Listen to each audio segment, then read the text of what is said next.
ప్రతి ఏటాలానే ఈ సంవత్సరం కూడా వినాయక చవితి ఉత్సవాలను ఘనంగా నిర్వహిస్తున్నామని శ్రీ రాఘవేంద్ర టవర్స్ కమిటీ సభ్యులు అన్నారు. విశాఖ బాలాజీ నగర్లో శ్రీ రాఘవేంద్ర టవర్స్ ఆధ్వర్యంలో వినాయక చవితి ఉత్సవాల్లో భాగంగా అష్టోత్తర కలశ పూజ కార్యక్రమాన్ని నిర్వహించారు. ఈ సందర్భంగా కమిటీ సభ్యులు మాట్లాడుతూ గత 7 సంవత్సరాలుగా అందరూ కలిసికట్టుగా ఈ ఉత్సవాలు నిర్వహిస్తున్నామని తెలిపారు. చేస్తున్న 5 రోజులు కూడా రోజుకో కార్యక్రమం చొప్పున వినూత్నంగా నిర్వహిస్తూ భక్తి శ్రద్ధలతో పూజలు చేస్తామని తెలిపారు.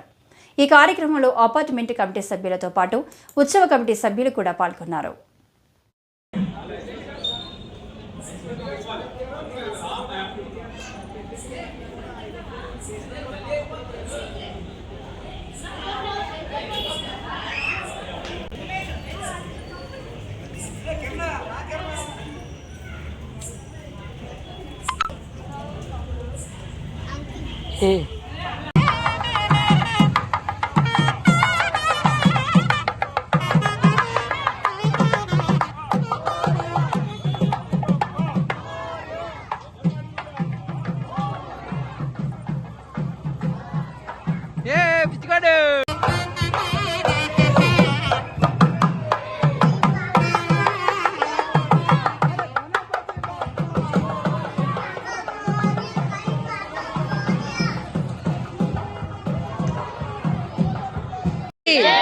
గణేష్ మహారాజ్ కి రాఘవేంద్ర టవర్స్ ఇప్పుడు ఫ్లాట్ నిర్మించి 7 సంవత్సరాలు కంప్లీట్ అయ్యింది.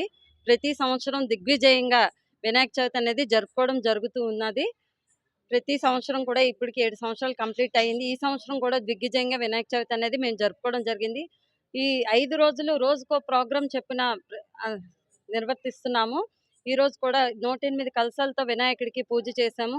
అలాగే విజయవాడలో జరుగుతున్న వరద బాధ్యతల కోసం కూడా మేమందరం కలిసికట్టుగా ప్రార్థిస్తున్నాము. 35 ఫ్లాట్స్ కలిసికట్టుగా ఉదయం సాయంత్రం అనేది పూజలు అనేది చేసుకుంటున్నాము.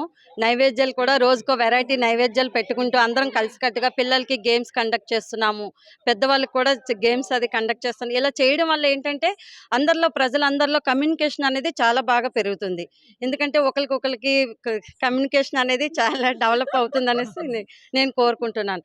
అలాగే ప్రతి సంవత్సరం కూడా ఈ 35 ఫ్లాట్స్ కలిసికట్టుగా ఉండాలనేసి దేవుడికి మనస్ఫూర్తిగా ప్రార్థిస్తున్నాను. అలాగే మన ఈ 35 ఫ్లాట్స్ మెంబర్స్ కూడా విజయవాడలో జరిగిన వరద బాధ్యతల కోసం ప్రతి ఒక్కరూ పేరు పేరున ప్రార్థిస్తున్నామండి. ఓకే అండి, థ్యాంక్ యూ. జై గణేష.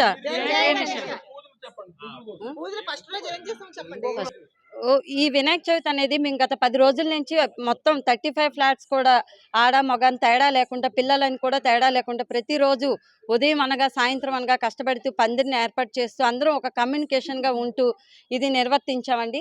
అలాగే శుక్రవారం నైట్ వినాయకుని తీసుకుని వచ్చాము. శనివారం అనేది విగ్రహం ప్రతిష్ఠ చేశాము. సాయంత్రం పిల్లలకి గేమ్స్ అండ్ కల్చరల్ యాక్టివేట్ చేసాము. ఎంత వర్షమైనా సరే మాకు ఈ అపార్ట్మెంట్ సెల్లార్ ఉండడం వల్ల చాలా దిగ్విజయంగా ప్రతి ఒక్క కార్యక్రమం అనేది చేయగలుగుతున్నాము. ఈ వినాయకుడికి చాలా థ్యాంక్స్ చెప్పుకోవాలి ఈ అవకాశం కూడా మాకు ఇచ్చినందుకు. అలాగే ఆదివారం ఉదయం లక్ష్మీ గణపతి హోమం చేశాము. సాయంత్రం కూడా యథావిధిగా రుద్రాభిషేకం చేసుకున్నామండి. అలాగే సోమవారం కూడా పిల్లలందరి చేత ప్రతి ఒక్కరి చేత గరిక పూజ చేపించి పిల్లలకి బుక్స్ పెన్నులు అనేది అందించడం జరిగింది. అలాగే సాయంత్రం కూడా కలశ పూజ అనేది చేసుకున్నాము. అలాగే రేపు జరగబోయే మంగళవారం కూడా మేము ఉదయాన్నే తమలపాకులతో పూజ చేయబోతున్నాము హనుమంతునికి.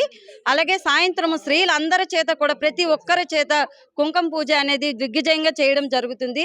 అలాగే బుధవారం కూడా సహస్రాక్షణ పుష్పాలతో 108 రకాల పుష్పాలతో వినాయకుడికి ప్రతి సంవత్సరం చేస్తున్నాము. అలాగే ఈ సంవత్సరం కూడా దిగ్విజయంగా చేస్తున్నాము. దీపారాధన అదే బుధవారం సాయంత్రము దీపారాధన అనేది రకరకాల ముగ్గులు పెట్టి 35 రకాలైన నైవేద్యాలను పెట్టి పూజ చేస్తున్నాము. అలాగే లక్షవారము మధ్యాహ్నము అన్న ప్రసాదన జరుగుతుందండి. మన చుట్టుపక్కల ఉండే ప్రజలందరూ కూడా అన్న సంతర్పణలో